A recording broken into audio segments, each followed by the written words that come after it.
Welcome to My Wife, the Casual Fan, where I, Jordan Cooper, discuss the week in pro wrestling with Samantha, my wife, the Casual Fan. We missed last week because my parents were in town.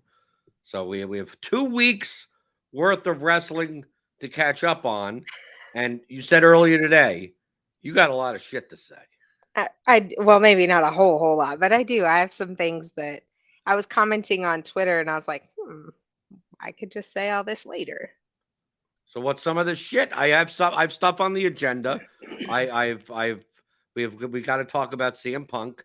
We got to Hmm. talk about MJF and Adam Cole. We got to talk a little bit about. I mean, we didn't talk about blood and guts since we didn't have a show last week, Oh yeah, and then we have to talk about the sign that was on Dynamite to the past week. that's Is that actually related? As much of yeah, what I my agenda is a lot of the shit that you wanted to talk about. yeah, yeah. Especially, I'd like to start with the sign because Oh, you want to I felt start with the sign? yeah, What and the sign that I can't see how that wasn't intentional. yeah. It was on for 3 or 4 seconds after the Britt Baker Taya Valkyrie match. It says book the women's division better. So what I thought of that was somebody was taking a personal stance. I don't know if it was an approved personal stance or if whoever is controlling that shot was just like, yeah, my sister said I had to do this, or that is my sister. It was one of my favorite moments in all of wrestling because we were just kind of like, meh. And then we saw that sign, and both of you and I cracked up at it. We're like, wow. It wasn't like a there and then a cutaway. It was It was on for intentional. several seconds. Hmm. And I suspected a lot of people on Twitter was like, LOLing. And I Hmm. thought maybe it's a good thing. Yeah.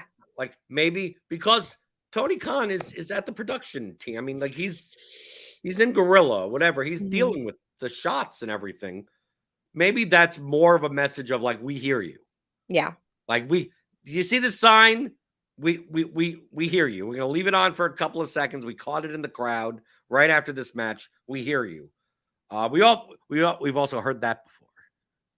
For a year.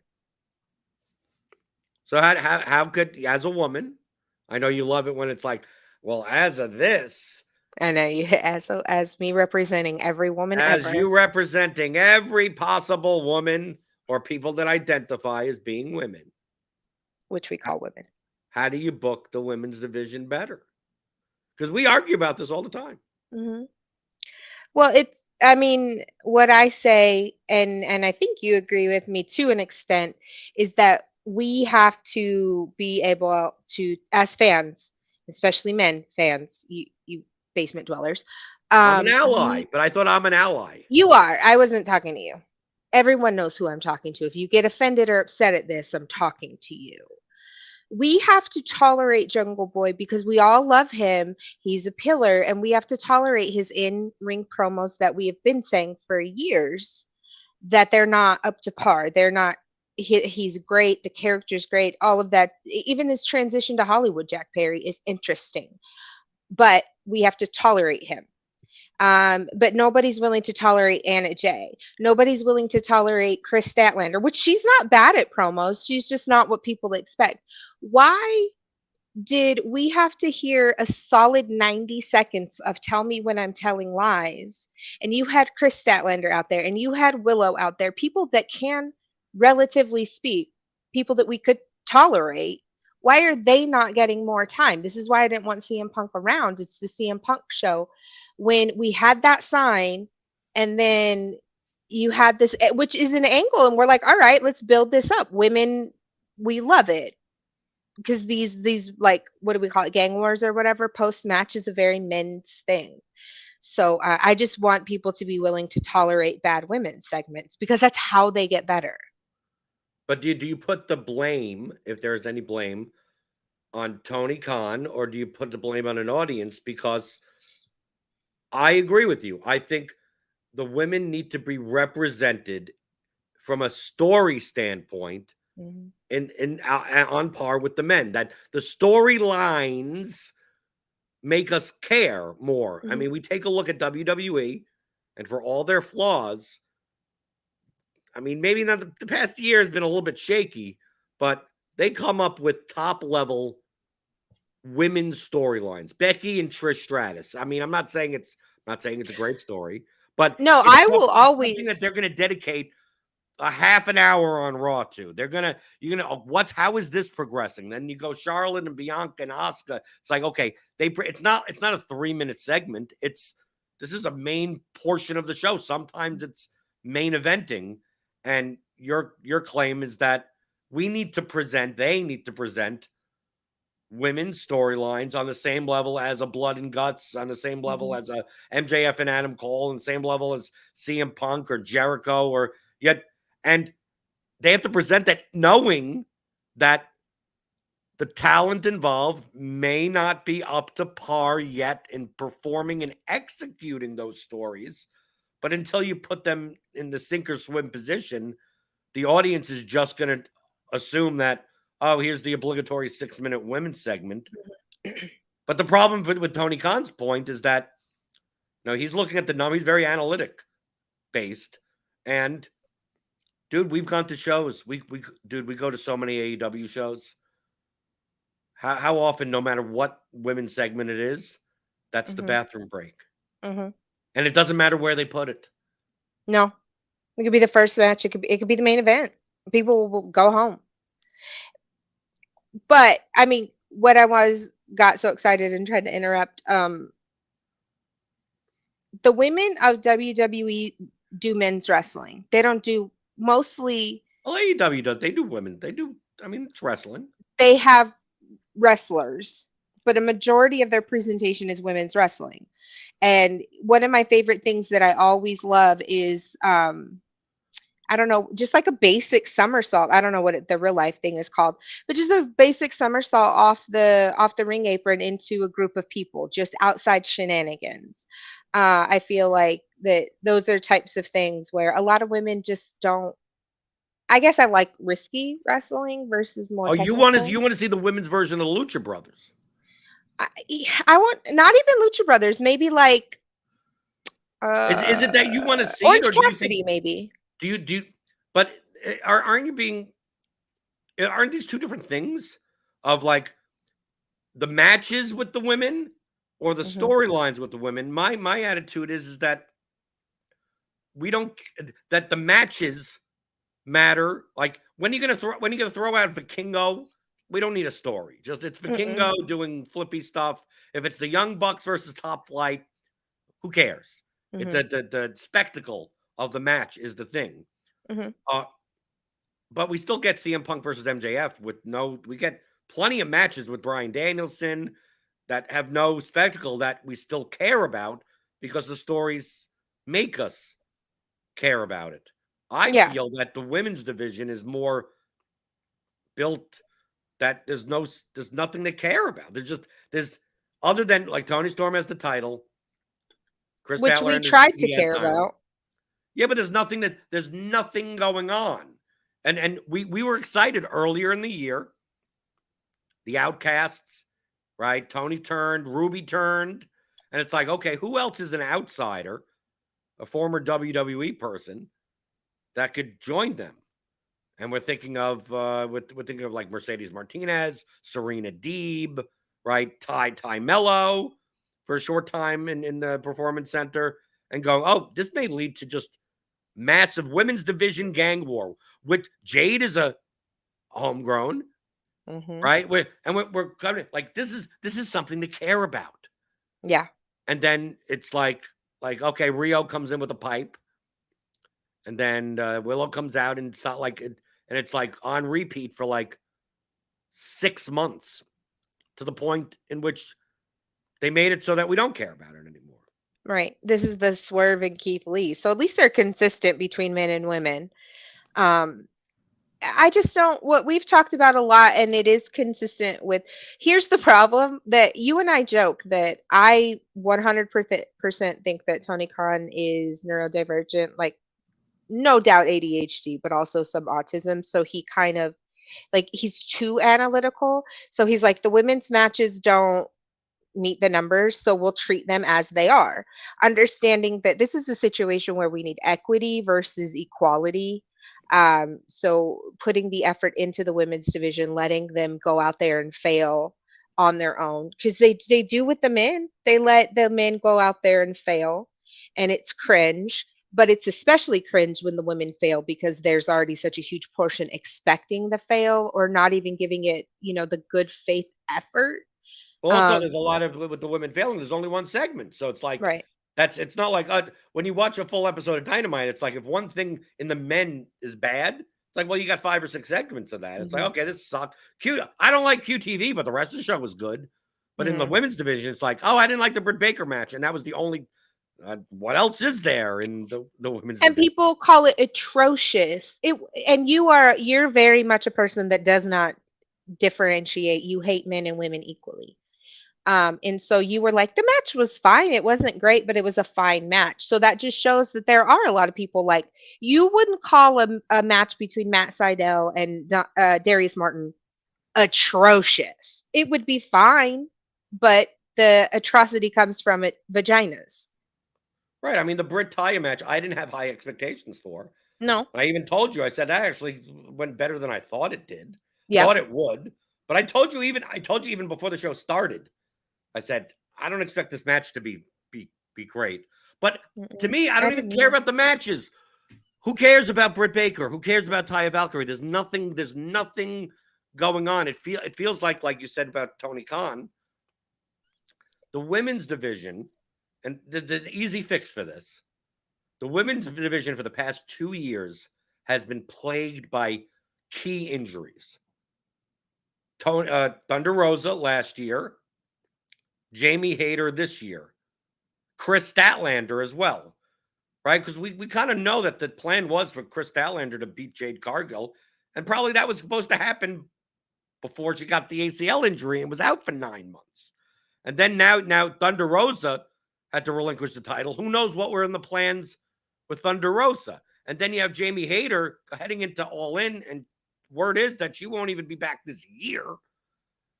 It feels like Tony Khan, we see this with the men, we see it all over the place. He has a plan, and when something unexpected happens, he's much more likely to say, okay, let's put this into stall mode and wait so we could get to that point Hmm. again.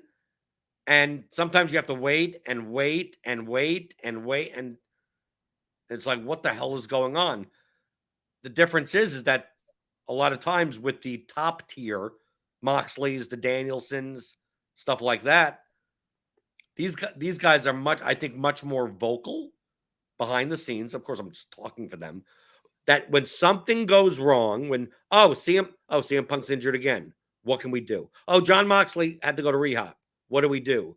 That they're much more likely to step up, Hmm. talk to Tony Khan, and say, "Hey, this guy may be out for 4 months. So instead of waiting to do this thing that we all planned on, why don't we do this in the meantime? So at least it keeps it interesting. Or why don't we scrap this completely and try something else?" I think the experience level of the women backstage in AEW, I'm not saying this is necessarily a gender thing, but just even an experience thing.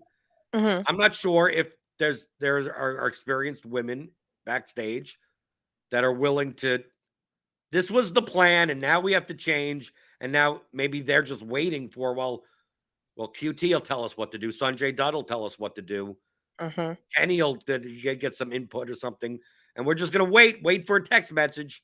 Maybe it comes a month or two from now, but we're not gonna proactively say, hey, Jamie Hayter's out. It's not like I don't know, maybe it does happen, Yeah, I but you think you get what so. I'm talking about.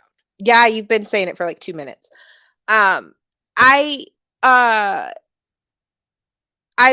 like I was really focusing to not lose this thought while you were talking, because I think we've seen in All Access, that was the name of it, right? All Access, where Ty had her segment of going to the Bucks, and she was very reserved and very hesitant, where she wasn't being forceful and being demanding. And we also saw that, and we watched the documentary, whatever the Behind the Indies or whatever that thing was called, where with Willow, Willow really has to force herself and get on herself to be to push her storylines. And I almost wonder if Willow isn't having her push right now because she's being a little more forceful. She's on whether whoever she goes to, whether she seems to me like she's a Tony person. She's going to go to Tony. And I think that maybe QT, I don't know. But I genuinely don't think that they have what it takes to push for their stories. I do think that that's an issue, but then I think that that does fall back on the creative team because you understand that the audience is there. And we see in WWE where historically a less diverse accepting audience. So they will they're a lot more accepting of the women's division than AEW. Because it's presented better. That's the only reason. Right. But where with AEW we tend to it tends to draw like a little more of a diverse crowd.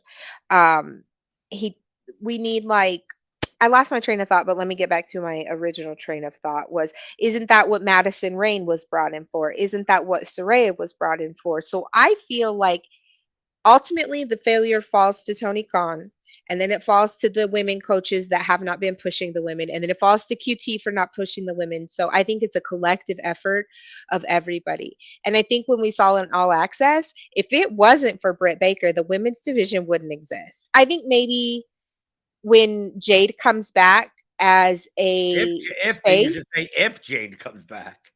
Is there a possibility of her not coming back? Apparently. Wait, what? Apparently, I don't know how much truth there is to that. Oh no, we're gonna have to speak about this at length later. Oh, Jade that doesn't made have me to feel wrestle. She has all the money she needs. No, I know. I mean, Jade seems like the type to meet her goal and move on. So maybe she met her goal, but fuck, Jade, you could go be the women's world champion in a year. Just give us another year. But maybe she's But not confident in that. or maybe she's not willing to risk her body for she's not getting the internal validation she needs to risk her body is what makes sense to me. Well, I think a lot of the new women, like you mentioned, that came in behind the scenes, are more for like in ring training and not like you mentioned the creative team. There really isn't a creative team. There's creative people, but at the end of the day, it's like up to you to come up with the ideas and then execute them. And I Which think that's the balance. I don't understand though to an extent because we know, and these women, mostly AEW women, are indies. Like they're women that came up on the indies. So I don't understand why they don't push harder. And I wonder if Britt and Jamie were there in the office every day because Jamie's personality seems like a go-getter and Tony's, but there are no because a lot of stories on the indies. But isn't that the problem that they're coming from the indies where it's just a matter of putting on good matches and they go up to here and they don't know what to do. I was thinking more of the perspective of having to fight twice as hard to be taken as serious. But yeah, like at that, you're working on your in ring to be taken seriously. Okay. Yeah, good point. Good point. So I don't know the answer. I mean, the answer, we know the answer is to let the segments fail. Let the women be bad the same way you're letting Jack Perry be bad. That's my come up with the you have to come up with the story. Say we're going to do a story of this and that, and it's going to be a 3-month arc. And if in the first 2 weeks it's not getting very much traction, just do it anyway because like with Swerve and Mogul Embassy. Sorry, what I like Swerve and Mogul Embassy. He committed, and Swerve said, like he talks very candidly, like outside of kayfabe or whatever, you have to commit to the bit and you have to let people dislike it. And now I'm loving Mogul Embassy. Like maybe Big Bill's gonna join. AR Fox is a heel. AR Fox is joining. So like he committed to it and he changed it and he switched. And I wish the women would do that. I'm loving the Outcasts. We have one faction, go with it. I think the women's division needs 5 factions, like go hard. It's unfortunate that Ty can't wrestle because I love her and Anna Jay together. And also Penelope Ford's in the same spot. Yeah. Isn't there suspicion about her injury status or something? No, she's pregnant. Oh, well, good for her. Right, just like Ty. So like, oh, all right. Well, I didn't know that. Wrestling, right? Yeah.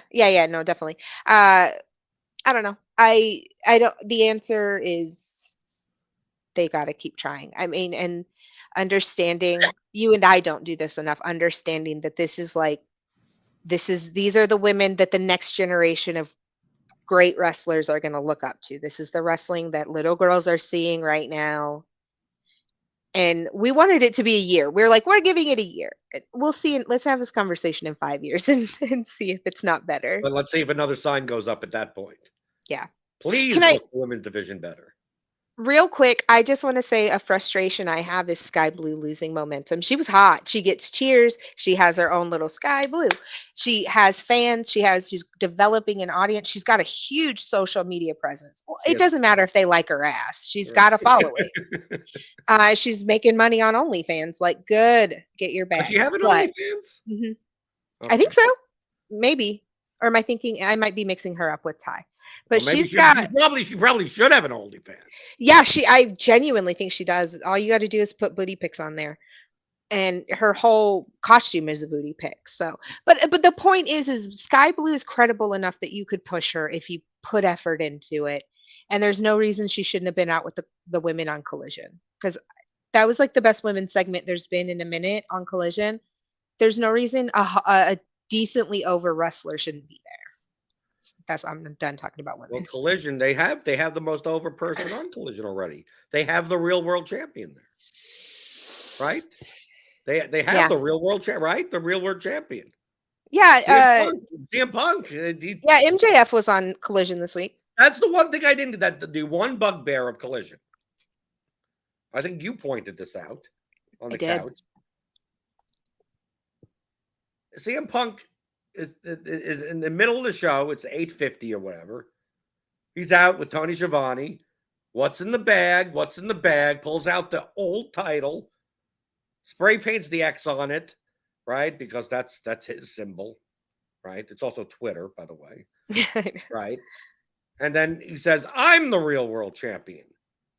MJF is booked on the show in a tag team match. He's in the back. How does he not see this on the screen and have any reaction to this whatsoever? If this was any other show, MJF would be the first person to be interrupting him, going, "What the hell are you doing?" There could have been a 5-second segment of just Adam Cole being like distracting him or being like, "Don't pay attention." It really bothered me because I was like, because this was a genuine question to you. I was like, am I supposed to believe that MJF is in the building and wouldn't come out and talk his shit? Like, more than anything, because that's his ego. That's his ego PP. His ego PP. Yep, of course. And so, and CM Punk, like his biggest nemesis, it bothered me a lot. And I get we suspend disbelief, but that was just, sometimes there's things you can't let go of, and for me that was it. I almost feel like they should have had them on separate shows. Yes, absolutely. Like have that CM Punk promo next Saturday. Mm-hmm. You're gonna have this match this Saturday because I don't know, it's just weird because you would think that the MJF character would be the first person to say, "What the hell's going on?" Especially that's like the most meaningful thing to him. But CM Punk saying that he's the real world champion, you dude, for the past like 3 weeks, whatever. Anytime CM Punk mentions he never gotten beat for the title, right? You scream at the television. Go, you're not the champion. You lost the title. Tony took your toys. No, Daddy took your toys away. Right? He has the belt. Yeah. The old belt. But we made the clarification yesterday. I explained it's like CM Punk is saying he never got beaten for this title is different than he lost the title. Like you're making this case that he did lose the title because he was stripped. Yes. And that would be true. And I would agree with you. But he didn't use those words. He said, "I've never gotten beaten for the title." That actually is true. But then he continues to say that he's the world champion, which is then not true as well. Right. Because Daddy took that from you. And what Daddy says goes. Right. So, I'll take that. I've never got pinned for this, but then it's a nothing belt. It's the FTW belt. Right. That belt doesn't matter anymore. No. How many replica belts are in those stands right now? The Triple B is the belt. So do you think when MJF loses the belt, it'll still be the Triple B? No, because each champ gets a new belt. Oh, they do? When has that been the rule? Well, it's not okay.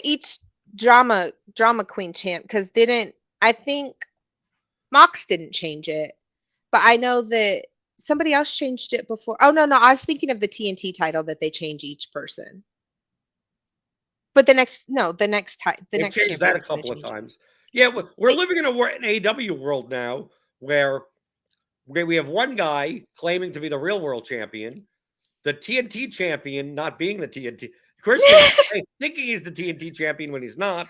We have an unsanctioned belt being with Jack Perry saying that he's the best one for this fake title. That technically is a fake title. And then the most important part of the entire show, the entire week, was MJF and Adam Cole facing FTR.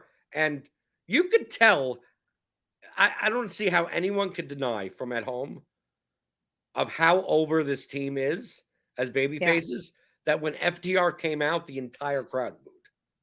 And they are our sweethearts. They were our darling tag team. Nobody could go up against them. And I feel like they knew that coming in, right? They planned this whole time to be heels in this match. But only situational, because after the match they did shake hands. Well, and apparently they had beer and tequila, or tequila and pizza. Right, because they still want to keep FTR babyface. Right. I don't even know on the Collision, by the way, as we both said, best episode of Collision so far. Easily. And we said, you know why? Because it was the most like Dynamite. Mm-hmm. But also, and then we amended it, and it was the most like Dynamite, but it was story driven. There was story in each match, whereas Collision hasn't been developing stories very heavily. So we saw some progress tonight, so that felt nice. Or Also a little bit more fast paced. They had more stuff going on. And for what you and I both really hate is the recaps. There wasn't a recap each commercial break. I felt like that was my problem with it. Where Like it just they would do an 18-minute match and a segment that nothing progressed, and then they'd still show a 2-minute replay of like, well, this is what happened before. It's like, well, nothing really happened. Right. But I mean, on Collision, who's a face and who's a heel? Is Ricky Starks a babyface again? Is he supposed to be a babyface? CM Punk is so obvious. You can't spray paint the goddamn belt and be a babyface. But he's not committing to the heel bit. That's what I don't like. And everybody was like, he put it over the E. That's so intentional. And I'm like, the E is also the middle of the belt. Anytime you make an X, you start in the middle.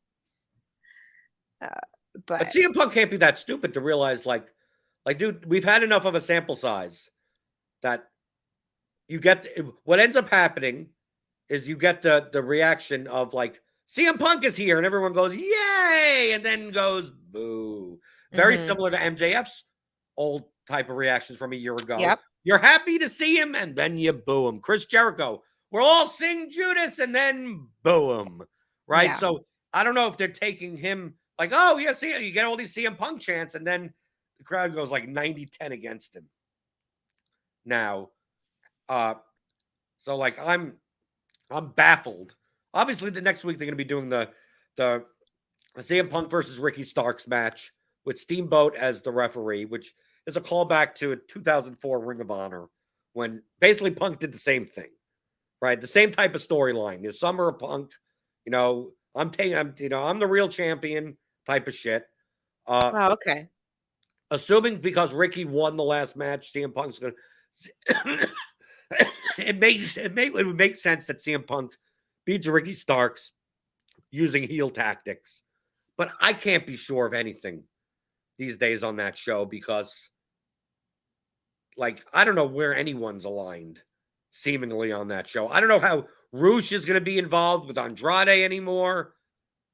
Right? Then we have... And don't they have another brother in there now, too? Yeah, well, that's Dralisco, but he's injured. Okay. But you also have Preston Vance. He's part of LFI. Right? But the MJF Adam Cole versus FTR match, excellent match. Were you upset? Were you upset that they lost? Going in, your first instincts are they're losing. FTR is winning. but you wouldn't be shocked if they actually did win. Yeah, I wanted MJF and Adam Cole to win. It's what I wanted. You and I both talked about the extensive storytelling they could have with them having the belt. And I believe that MJF being like holding a double belt would be a tyrant later in the company. So when he eventually does go back heel, I think that that would be like a good thing to have in his arsenal. But it was never going to happen. But do you think what they did at the end made up for the fact of like, oh, it would be interesting if they were tag champions and we don't go to this, either we don't go to this MJF Cole match with them as champions, or do they go in as friends or whatever? But what happened after the match? I mean, WWE fans would call it cinema, right? Yeah, it was cinema. It was because it was very emotional. Like it took you on an emotional roller coaster. Something that I really kind of in the moment really struggled to understand was Adam Cole was expecting MJF to turn on him. Yes.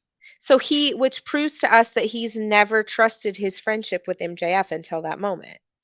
Because right, like I was expecting Right, you to. It shows that Adam Cole this entire time Mhm. has known that at some point, and this is all an act, and MJF is when this is over, Mhm. MJF is just gonna cheap shot me and whatever. So that's why he turned his back. Goes, yeah, I'm not a dumb baby face.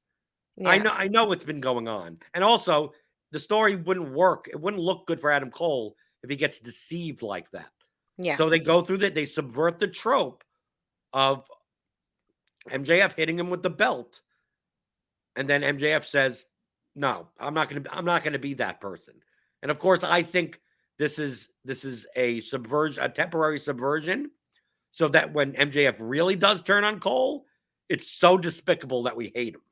Yeah. Because I think if he hit him right there, and they just did the tropey thing of like, okay, match is over, MJF turns, I'm not sure that he'd get that much heat, really. And then we have the end of the match where MJF sacrificed himself, pushing Adam Cole out of the way. And then and then MJF losing a match. And MJF rarely gets pinned. Yeah. Right? And especially he's the world champion. And he's getting pinned in the tag match, which should make For sense. Adam Cole. Right. People always, oh, he shouldn't get pinned. Well, it's a tag match, and FTR are a great tag team. It should mean that FTR are better at tag team wrestling than two singles wrestlers together. And you can lose and still be the champion. Right, of course. But then MJF is all distraught on like, I'm the one that cost us the match. And MJF expected Adam Cole to abandon him instantly. So they have both not been committed. But is this not what I said in the beginning? They're both really trying to be into the friendship, but in the back of their mind, they don't trust each other. I wasn't so much with Adam Cole. I wasn't predicting Adam Cole as much because I think that in order to put MJF back as a heel, he's got to rip our hearts out with Adam Cole. Do you think he's going to? There are some people that are speculating. I'm not talking about like insider knowledge. I'm just talking about people that are like fantasy booking. And they're like people you respect. Somewhat, yeah. Okay. What happens if MJF just becomes a babyface like this? It to me it makes sense because while his best work is as a heel, right now within kayfabe, his "I'm the best wrestler," bidding war of 2024, it's all outside of canon, right? It's all in the real world.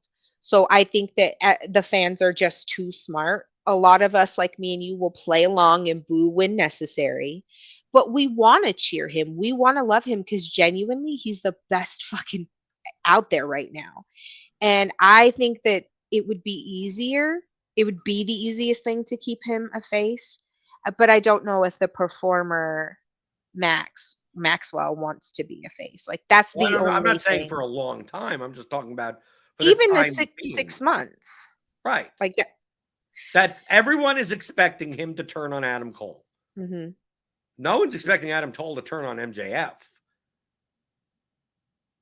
I mean, and it would be really heartbreaking, and then MJF gets the sympathy because historically Adam Cole has been a heel. Right, and And typically Adam Cole's the one to stab other people in the back. yeah, and so he does have that history of, and then we now have the proof that he's never trusted him. So it's, I like that we don't know because there are a million different ways that this can go. They both care about each other and they both don't trust each other.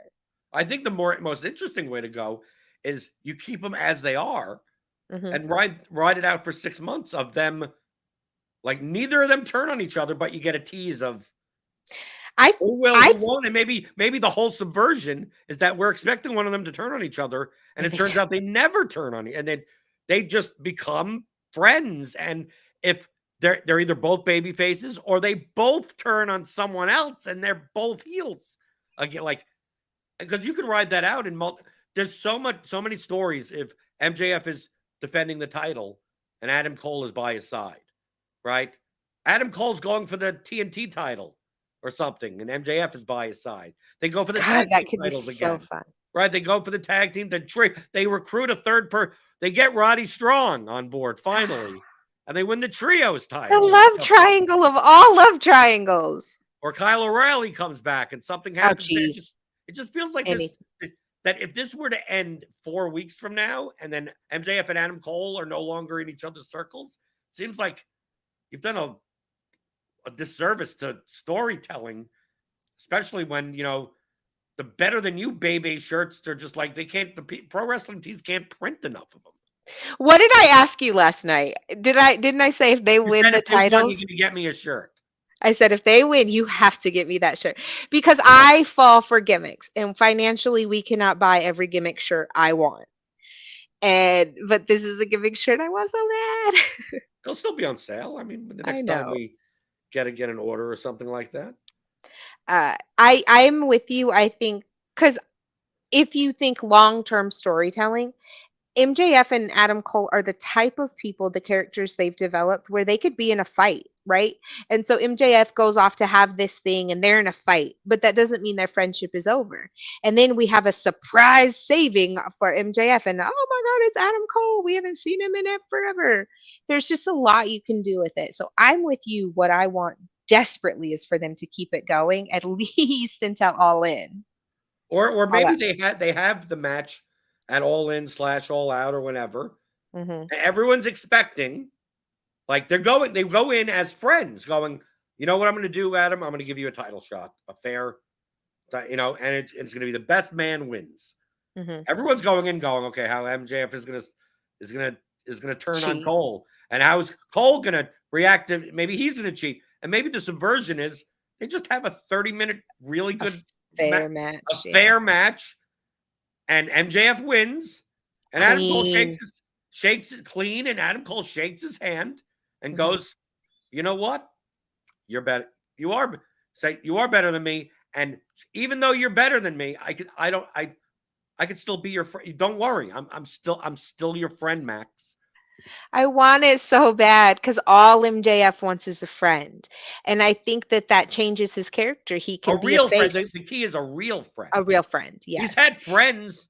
It's just that when they can't use them or they don't need them or they do something like that, they turn out to not be real friends. But right now, in MJF's mind, I think this is real friendship. I think that was cemented in that hug they had when Adam Cole was like, I'm not, this is fine. It's okay. And That so, hug was the equivalent, maybe not in the same pop as Sami Zayn hitting Roman in the back with the chair. mhm, yeah, Same type of reaction of like, anticipation. what's going to happen? And it's like, oh Yeah, yay! because it's what we wanted. Right. You know how many the old school old hat incel Jim Cornette shirt wearing mouth breathers. Still, it the first week when they were paired together, they're like, this shouldn't be the world title program. This storyline, comedy wrestling, this is beneath them. Second week, I hate it even more. And then the third week is like, I despise this. But I get it's entertaining.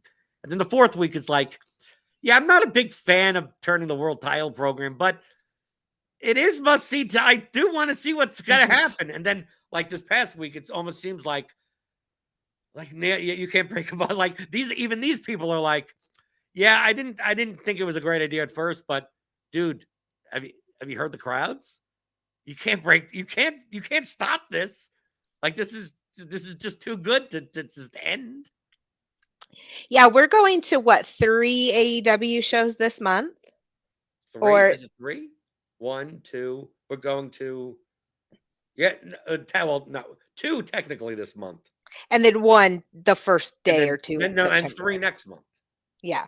So, if we don't get MJF and Adam Cole at one of those shows, I'm gonna be so upset because I don't think I think this is a beautiful expression of showing that wrestling can be anything. It can be whatever you want it to be because there's very good wrestling, right? Those mouth breathers, the type of wrestling they like, they're getting it. And because MJF's the guy with the look, and then And the style. yeah. And so I think this has something for everyone, and that's why it's so likable. And much with the Roman and the Bloodline stuff, it appealed to a wide audience. And you're not going to be around for SummerSlam. No, I'm not. You, I'm going to be going to a Boy Meets World podcast. you're going to a Boy Meets World podcast? Yeah, that's what I'm going to Nashville is to go to that podcast. Right. And then So James has an improv show. My friend who I'm going to see, her boyfriend he does improv, so we're going to his show too. okay, so we're not gonna have a show next week. Mm-mm. You're gonna miss Collision. You're gonna miss SummerSlam. Mm-hmm. You're gonna miss there's a good GCW show on Friday. I'll watch on Fight TV. Damn, I'm missing everything. You're missing all of it. But then eventually we're going to all of it. Yes. Right. All I mean, of those not all in things. London, but towards the end of September. I mean, obviously here in Kentucky. I mean, we're gonna go to where we go. We're going to Dynamite in Nashville. Then that same week, Collision in Lexington. And then at the end of the month, you go up to Chicago. And the first is Collision. The second is All Out. And then 2 weeks from then, it's Dynamite in Cincinnati. Yep. And then the first week in November, it's Dynamite here in Louisville. That's going to be fun, just to be able to go there and then go home right away. I mean, Lexington isn't that far away. I mean, but honestly, far away. A lot of the time, our drive home though is nice, where we listen to the feed and right. You listen to shows and the recaps and the reviews and everything like that. So, well, yeah, I don't mind. I don't mind the, it's a fun. Like, we're going to be driving back from Nashville. The same, it's a 2.5 hour drive. It's like that's like listening to the two post shows and just that you listen to anyway. That I would listen to anyway, right? Lexington is 70 miles. That's a little over an hour, right? Louisville, when they're here at the Yum Center, I mean, outside of traffic or parking, I mean, that's what, 12 minutes? Yep. Right? Which we can just stay in the I was going to call it a theater, like in the stadium. The arena. Right. Yeah, arena until traffic clears out and we're good. Mm-hmm. So what else is there to talk about? Blood and Guts? Yeah. That happened. Right? Yeah. Well, what's next? What's next? Your reaction when I told you what the potential word is behind the scenes, insider access, the dirt sheets, the all-in match. And I said, Will Ospreay. He's like, okay, when you're your guys. Okay, Will Ospreay. Are we getting Will Ospreay versus Kenny Omega 3 at All In? No. Are we getting Will Ospreay for like the world title or something? No. Will Ospreay versus Chris Jericho, and that was your face. Your face was like, no. Because even if they did, I didn't appreciate Will Ospreay or Orange Cassidy enough at the time to appreciate that match. So even if they did that again, I was like, oh, I would love to enjoy that. Chris Jericho always fails at these big matches with Danielson. What was the one at the All Out that we went to that was terrible? That was the Danielson. Oh, Danielson. Okay. Wasn't very good. Yeah. It was. That's why is he? I think this is in line with the Callis family stuff. Yeah. That it's going to be something involving the Callis family. Then the thing is if they do Chris Jericho versus Will Ospreay, like, what is Kenny and the Bucks doing? What is Hangman? You have to. Do they just do Omega versus Takeshita? Is it confirmed who Punk is No, it's not. wrestling? Nothing's confirmed. We have no idea. People are going to show up to Wembley. There's going to be 80,000 people showing up to Wembley Stadium. Having Maybe no there isn't idea. a show. Maybe it's just competition. There's no card. There's no nothing. The only thing we know of for sure, is Darby Allin will be vying for the TNT title at All Out in Chicago. That's it. That's all we know. Okay. John Ross Sapp reported the Jericho Ospreay thing. You won't convince me that that's not going to be where Punk and the Elite reunite. Like, to me, that's just, you don't think so? It's a huge stage. Why not? I don't understand wrestling, so I don't know why. If you go for the highest probability, I think it's going to be MJF versus Adam Cole at Wembley. Yeah. And MJF versus the winner, which is going to be MJF versus CM Punk in Chicago for the unit. The CM Punk will call it the unification, but for the title. And then I think the champion. Right. And then I think Punk at Wembley, it'll be against Jay White. If not Ricky Starks again. In a Punk versus Starks in some stipulation match, or Punk versus Jay White, which they haven't done on Collision. Which we know that based from the dirt sheets that Jay White was like handpicked by Punk. Everyone's handpicked by Punk because he doesn't want to work with anyone else other than the people that he handpicks. Right, because he only picks the hand people that he can teach, the people that absorb his ego. Right. So then what happens with the Elite? Feels like, okay, they're done with Blackpool Combat Club. What's going on with the Elite? I think, once Eddie comes back from the G1, I think Eddie's going to get involved in something with the BCC. Him and Moxley and Claudio, there'll be something going on there. But it still begs the question of what is the Elite? Like, to me, having Jericho versus Ospreay at All In makes less sense if fine. Put Jericho in with Callis. Have it be Callis, Jericho, Takeshita, Will Ospreay. And then you could do that against the Elite. Like, just have it be, a 4-person team, right? Callis gets someone else, or Aussie Open. You get Aussie Open or something, right? The Callis family is that, and then you get a 5-on-5 match. That makes more sense to me because then you can still have Jericho and Ospreay, so the reporting is still correct. I actually wouldn't be upset at that. But they'd have to be on the same side. It wouldn't be one. It would be Jericho, Ospreay, Takeshita, and Aussie Open. Yeah. Versus Kenny, the Bucks, Hangman, and Kota Ibushi. Yeah. The Golden Elite versus the Callis family. Yeah, I'm fine with that. And that's how you get everyone on the show. I mean, that you have to expect that for that All-In Wembley show. It's like, dude, how do we get all of our stars on the show? I would expect that. Yeah, me too. So they may be a more 4 or 5-man type of matches. I think the women's match at All In may end up being, I think they'll have 2 women's matches. And it won't be for a title or anything. Why not? Because they want to get as many people on the show as possible. They need to get Saraya probably on. Yeah. And just have it be Outcasts versus Britt, Sheeta, and Sky Blue. I mean, something that it's like, okay. Or Willow. You got to bring Willow over. She's, for anybody that cares about women's wrestling, she's over. But it gets back to our original problem. What stories are going on in the women's division that there's a sub-headline match that you'd want to see? Can't wait for them to build up to what? Or even for the pay-per-view that we're going to the week after. Right, neither of them. You got to have 3 big women's matches? That's impossible. What's Chris Statlander going to do? So anything else on your mind this week? Blood and Guts bothers me that they did it when they did, because why did you have to do that this close to the pay-per-view? Like, Like, you could have taken yourself out for the Wembley show. And that to me, like, why are you taking those risks? I know it's none of my business, but those are Well, I just mean, I think they should have done blood and guts before that. I mean, they always seem to have that match like a good 6 weeks after they should. yeah.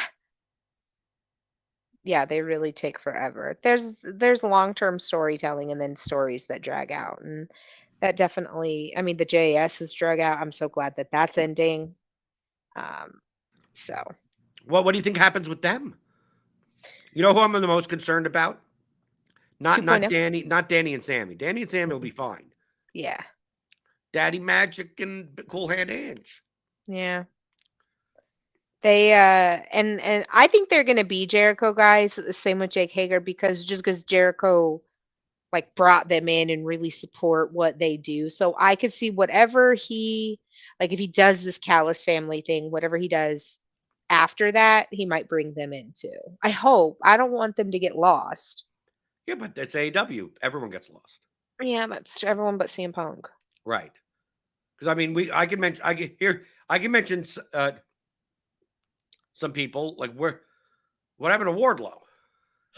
I forgot about Wardlow. See, there you go. Right. What happened to Hobbs was on Collision. He hasn't been on it 2 weeks. What's going on with it?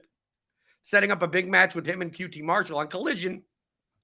Dude, they had Miro do I don't know if you missed it. Miro did a backstage promo, Hmm. and he got attacked. Yeah, I You missed go, that. yeah. Okay. So good. You missed it. Good. So here's the quiz. Okay. Okay, Miro got it. It's Miro, for crying out loud. It's Miro. Hmm. You're like, okay, we've seen some squash matches on Collision. We've seen some little vignettes, his normal Redeemer type of vignettes. Okay, now he needs to be part of like a story of some type. Hmm. And it's Miro. Remember, it's Miro. So Miro's going to do a backstage promo. He's going to talk about whatever, his hot, flexible wife, whatever he wants to talk about. And then someone's going to come and attack him. And it's Miro. Who'd you expect that? It's like, okay, Miro's going to have a feud against someone. Who'd you expect? Who'd you feel like? The first person that came to mind was Roosh. I don't know why. Okay, that would be something. Okay, Yeah, it's viable. viable, right? And we mentioned Wardlow, going to be okay. I could be down for that. Hobbs, I could be down for that, right? You can keep on name. Who else?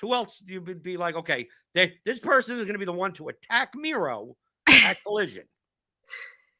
Well, now because of the setup, all I can do is imagine who the absurd people is. No, but let's go through the people that you would be like, okay, that isn't that bad. I'm on the spot, so I forget who the players Even if it was if it was Scorpio Sky. Yeah. Be like, or okay. Preston Vance. Right. But Why am I thinking of LFI? Right. Just tell me. You know these games frustrate me. Right. Because I can't think. I'm on the spot. Who attacked the crap out of Miro? Who? Aaron Solo.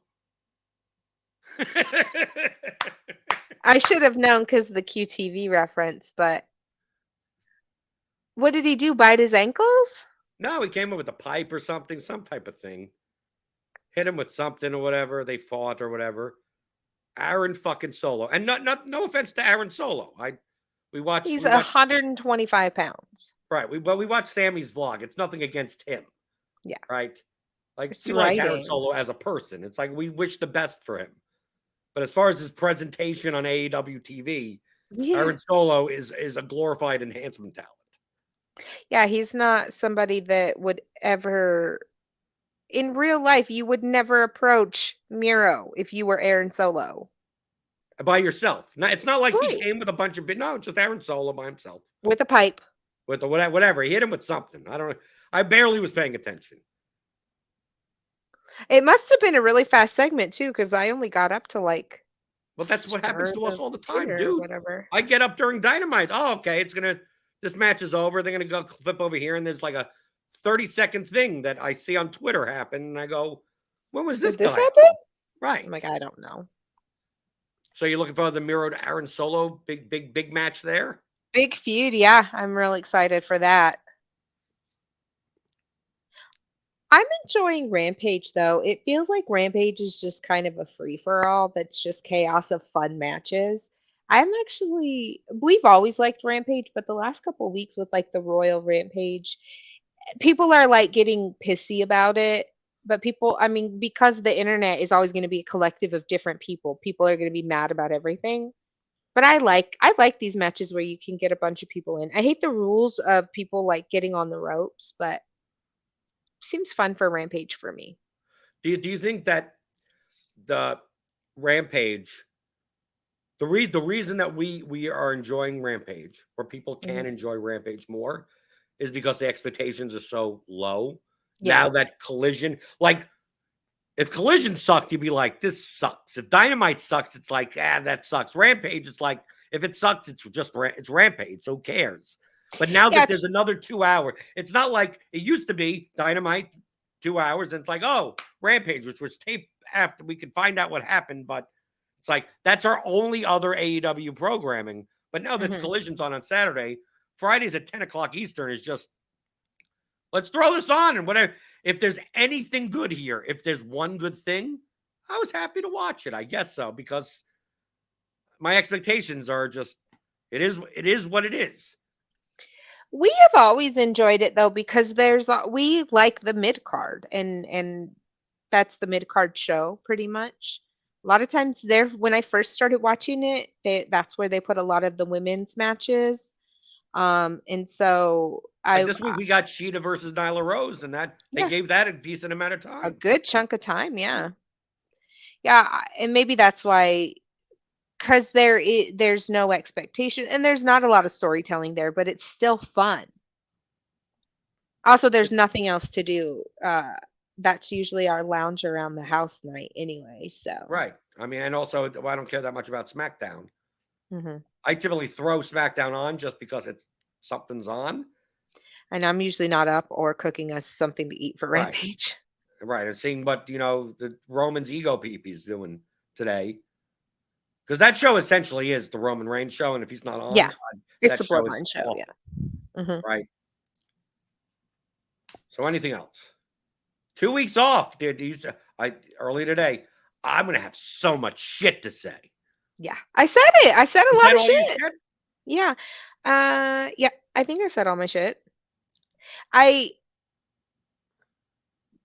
Dynamite wasn't very good this week, but it was still a fine show. Even not a good show is still a It's still fine, but better it was 2 hours. below Dynamite's average. Yeah. I thought the Orange But Cassidy match was good. yeah. But Darby in Allin versus, I relation, thought the matches were actually good, just that it didn't feel like anything happened. mm-mm. It felt very barren without the Elite on it. Yep. But in my outside of the punk stuff that I don't like, Collision seemed to have made up for it. So as long as we're getting one good show a week and one just like Between mediocre the 4 show. hours, do we have one good 2 hour block? Yeah, yeah. You're happy. Yes. I think that's a reasonable expectation. Yeah. Talking about getting one thing out of the other, you mentioned before, this, people don't know, you do your custom cups. hmm You mentioned before that, there you go, there's your MJF. One of your earlier MJF ones. I Yeah, think you can this probably was do like the better now. first AEW cup I did. This was just a practice one. But you also have an Adam Cole cup that you're working on. Yep. Yep. It's Are been you in are you progress gonna for a make long do time. you think that you can make a Better Than You Bebe cup before they end up breaking up? Ooh, remember how I did the Sky Blue and Dante Martin cup with the half and half? Yeah, I could definitely do Right, that. because you have a track record of making cups that are half and half, and then by the time you give it to them, they're no longer together. Now I want to do that for the sake of just to You try should to do beat the one. clock for the breakup. Do a Kyle Fletcher cup now.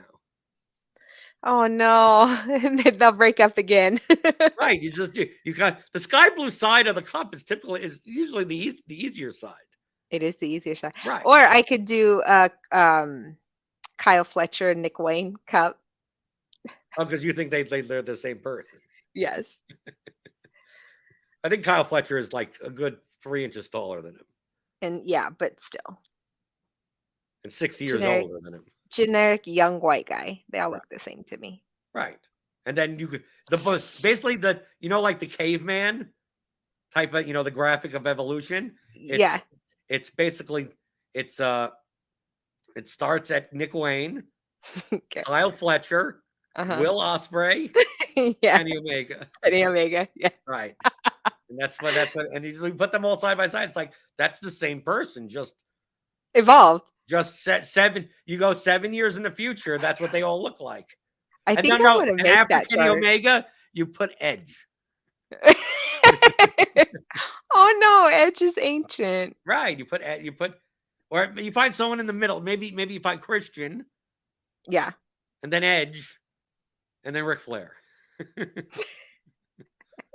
get all the way down to that. You just do that's the evolution. Action Andretti's in there somewhere. He's in a mid. Action Andretti, I would, even though he's technically older than Nick Wayne, I'd put him before Nick Wayne. But I think he's younger. He's younger than Kyle Fletcher, I think. Yeah. But I like your original stereotype 4. of what you like. Those as far as you put Orange Cassidy somewhere in there, you put just pale. Yeah. Pale Blake Christian's in there. Oh yeah, Blake Christian. He's right behind Orange Cassidy. Right. All you need is the pale. God, I do have a type, don't I? Right. The pale reddish haired-ish blonde hair. Way smaller than me. Right. In my big frame. Did you make that? I have a type. I could. We're like going, the Adam We're Cole. going to all that. Are you making anyone? The Starcast is there also that weekend. Planning on making anyone a cup so we could get any cup possibility. Billy Starks is my mental conception right now. Okay, she's going to be there. Yeah, because the GCW show. So I thought that would be a really, I mean, and genuinely could take it into GCW, and be no, I don't think she's she's not on the GCW. Oh, she's not? I just assumed. No. Is she on any of the AEW shows? No, but she's on Star. They have announced a ton of AEW people for the meeting. Okay. Yeah. So that's my only plan, and then that and the MJF cup will definitely take me. Right. And a lot of the meet and greets for Starcast are people we've already gotten photos with. Do we need Eddie Kingston again? I mean, yeah. Why? But do we need it again? Do we need Orange Cassidy again? No. But if you're gonna start, that's the place to get the meet and greets rather than Fan Fest, because last year we went to Starcast and we're shocked at how less popular the AEW wrestlers are there. Yes, and we had a whole long conversation with Orange Cassidy, and our photo op with the guns was so fun. Because there was barely any lines. There was almost no lines for anything. Yeah. And we got to hang out and talk to the guns for a minute, because I was wearing a Danhausen shirt and you were wearing an Acclaimed shirt. Right. Right. When there's no one next to you in line, we can take as much time as you want. And the wrestlers will definitely chat with you. They're so a lot of times as an socially awkward people, I always worry that I don't know what to say. And then I remember that professionally they're performers, so they'll know what to say because they're performing. Right. Okay. 5 a.m. creations everywhere on Instagram, as well as whatever Twitter's called today. And TikTok. And TikTok as well. You can follow me at Blender HD. Subscribe to the channel. Hit the like button if you like the video. If you like the stuff, leave a comment. Even though if you have an answer on how to fix the AEW women's division, we'd love to hear from it. No matter if you're a man or a woman, we'd love to hear from you. Yes. But we'll be back. I guess not next week, but the week after that, since you'll be away that weekend. Where I, Jordan Cooper, discuss the week in pro wrestling with Samantha, my wife, the casual fan. Bye.